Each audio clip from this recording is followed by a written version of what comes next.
जय श्री राम दोस्तों। आज हमें दुनिया के सबसे ऊंचे शिव मंदिर पे, जिसे कहा जाता है तुंगनाथ और चंचला, मैं बताऊंगा इस वीडियो के एंड तक कि आपको क्या क्या चीज़ें देखनी है, क्या आप चीज़ें गौर कर सकते हैं। बहुत सारी चीज़ें आपको वीडियो के एंड तक बताऊंगा, तो बने रहिए आप वीडियो के एंड तक एंड देखिए आपको क्या क्या चीज़ें मैंने एक्सप्लोर की, क्या क्या चीज़ें ध्यान रखने वाली हैं। तो हेलो गाइस, अब हमारा जो ट्रैक बेसिकली चंचला जो है वो चंचला तुंगनाथ है। तुंगनाथ वर्ल्ड का हाईएस्ट शिव टेम्पल है। उसके ऊपर अगर आप जाएंगे तो आई थिंक 2 किलोमीटर ऊपर चंचला लोकेटेड है। बहुत ही प्यारी और बहुत ही अच्छी जगह है।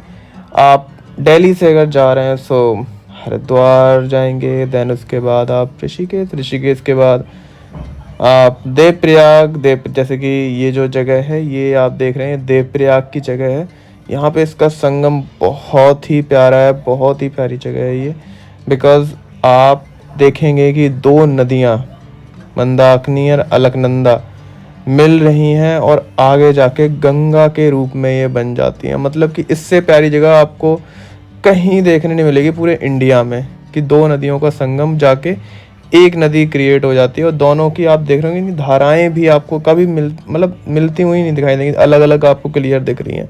तो मतलब इतना सुकून, इतनी प्यारी और इतनी अच्छी जगह मुझे नहीं लगता आपको कहीं और भी इंडिया में मिलेगी। क्योंकि आप अगर नीचे जाके एक बार घाट पे बैठ के देखें, इसका जो पानी होता है इतना इतना अच्छा लगता है। आप अगर उसके बगल में बैठ के देखते हैं तो बहुत ही ब्यूटीफुल जगह है। आप जैसे इसके बगल में एक रोड निकला, आप वहाँ से भी आप जा सकते हैं। अदरवाइज अब गांव जो वाला एरिया है वहाँ से भी आप जा सकते हैं। Completely depend on you. अगर आप नहीं जाना चाहते हैं तो जो हाईवे है उस पर खड़े होके भी आप वीडियो वगैरह आप क्लिक करवा सकते हैं।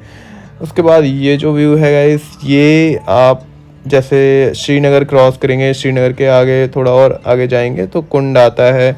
कुंड के बाद का जो ये पूरा फॉरेस्ट एरिया है और ये आप कह सकते हैं कि चोपटा और तुंगनाथ वाला वे है।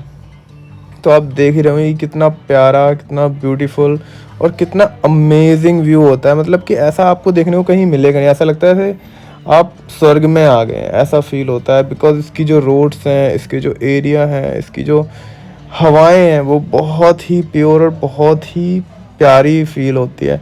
मतलब अगर देखें तो मुझे नहीं लगता कि इसके इस जैसी कोई दूसरी जगह भी है इंडिया में। तो बहुत ही प्यारी जगह है।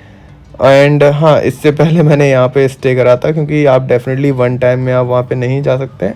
सो ऋषिकेश के आगे कोडियाला एक जगह है, वहाँ पे मैंने यहाँ स्टे किया था।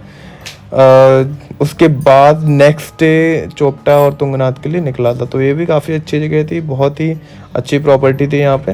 क्योंकि और उस टाइम पे ज़्यादा लोग भी नहीं थे, क्योंकि पीक सीज़न नहीं था।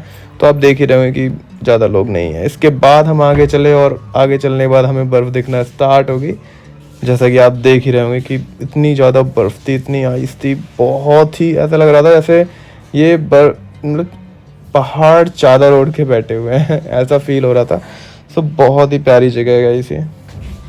एंड जैसे कि आप आगे बढ़ते चले जाएंगे आपको फील होगा कि उसकी जो हवाएं हैं कितनी प्योर हैं। आप दिल्ली और ऐसे कोई पॉल्यूटेड और मेट्रो सिटीज़ में रहते हैं तो गाइस सीरियसली ये जो प्लेस है इट्स लाइक हेवन।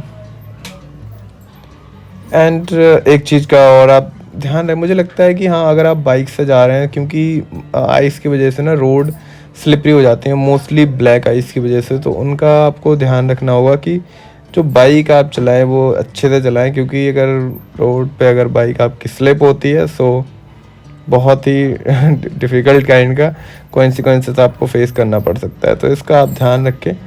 एंड यहाँ हम पहुँच जाते हैं। ये है हमारा तुंगनाथ वाला मंदिर। यहाँ पे ट्रैक करके, यहाँ का जो ट्रैक है वो इसका जो चार्जेस है वो 200 रुपीज़ होता है पर पर्सन। एंड अगर आप स्टूडेंट हैं, स्टूडेंट आईडी आपको शो करनी पड़ती है, 100 रुपीज़ होता है।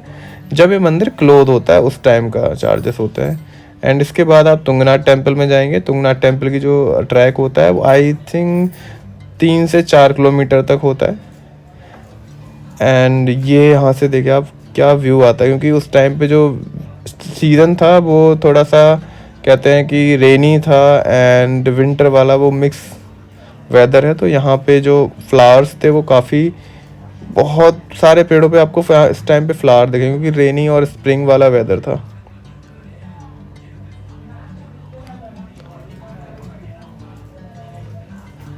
एंड यहाँ का जो सनसेट था वो तो गाइस बहुत ही ज़्यादा प्यारा था, क्योंकि अगर आप इवनिंग में थोड़ा सा जल्दी पहुँच जाते हैं तो आपको सनसेट देखने मिल सकता है। और वहाँ का जो सनसेट है वो बहुत ही प्यारा होता है, क्योंकि जैसे चोपटा जो तुंगनाथ के ट्रैक का जो गेट है उसके थोड़ा सा आप आगे जाएंगे, एक बोर्ड लगा हुआ है, उसके थोड़ा सा आगे जाएंगे तो वहाँ पे आपको क्लियर व्यू होता है, क्लियर सनसेट होता है और बहुत ही अच्छा अमेजिंग आपको वहाँ पे फील होगा, क्योंकि आप इवनिंग के टाइम पे उसका व्यू जो है ऐसे पूरा पूरा रेड रेड हो जाता है, पूरा स्काई आपको देखने को मिलेगा पूरा रेड हो जाएगा सनसेट की वजह से। तो इतना प्यारा व्यू होता है वहाँ पे कि मैं बताए एक्सप्लेन नहीं कर सकता इसको, इतना प्यारा व्यू होता है। एंड इसके बाद ये जो है ये तुंगनाथ के मंदिर के थोड़ा सा आगे चल के पूरा ग्राउंड है। आप अगर रेनी या विंटर वाले वेदर में तो आपको यहाँ पे इतनी ज़्यादा ग्रीनरी नहीं दिखेगी, लेकिन हाँ रेन वाले वेदर एंड स्प्रिंग वेदर में आपको यहाँ पे ग्रीनरी बहुत ज़्यादा दिख जाती है और बहुत ही अच्छा यहाँ पे atmosphere, environment and air quality बहुत ही अच्छी होती है। उसके बाद हम नेक्स्ट आगे चलते हैं। दैन फिर ये क्योंकि ये पूरा एक स्पॉट था, बहुत सारे लोग यहाँ पे फ़ोटो वगैरह क्लिक करवा रहे थे, सो आई थॉट कि ये मुझे लगता है एक पूरा एरिया है जहाँ पे हम थोड़ा फ़ोटो एंड वीडियो क्लिक करवा सकते हैं।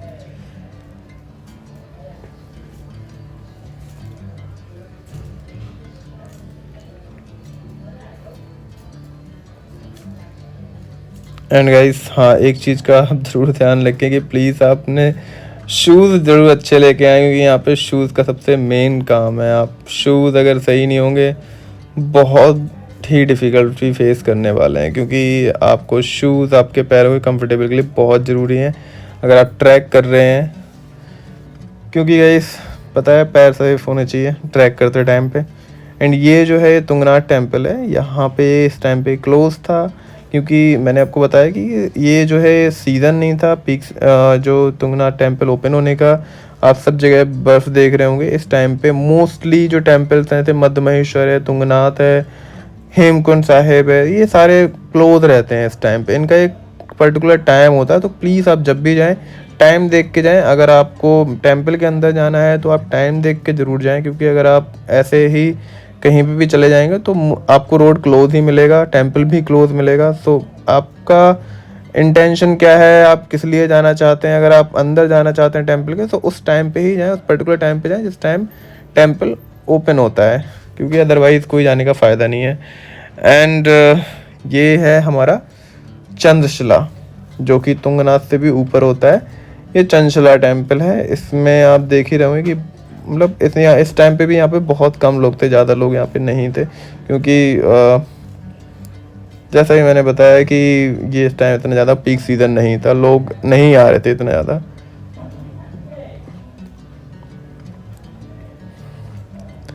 एंड गाइस जैसा मैंने सनसेट के बारे में बताया था, तो ये आप देखिए कि इसका जो सनसेट है वो कितना प्यारा होता है। कि इवनिंग के टाइम जो मैंने बताया, इवनिंग के टाइम का सनसेट बहुत ही ब्यूटीफुल होता है, बहुत ही प्यारा होता है। मतलब ऐसा लगेगा कि आप यहीं बैठ जाओ एंड बस देखते रहो इस सनसेट को। बहुत ही ब्यूटीफुल सनसेट होता है यहाँ पे। हर तरफ आपको एक वाइट सी चादर आपको दिखेगी एंड उसके बीच सन जो कि धीरे धीरे धीरे डाउन होता चला जा रहा है। एंड हाँ ये जो माउंटेन्स हैं कम्प्लीटली वाइट माउंटेन्स के ऊपर, ऐसा लगता है कोई जो बचपन में पेंटिंग करते थे ना, ऐसा फील होता है कि हम किसी पेंटिंग में आ गए हैं। पेंटिंग जो होती है ना, जैसे बचपन में हम करते थे कि हाँ पहाड़ बना दिए, पहाड़ के साइड से सन निकल के आ गया, तो वैसा। Thank you so much guys for watching this video. Please subscribe this channel and thank you.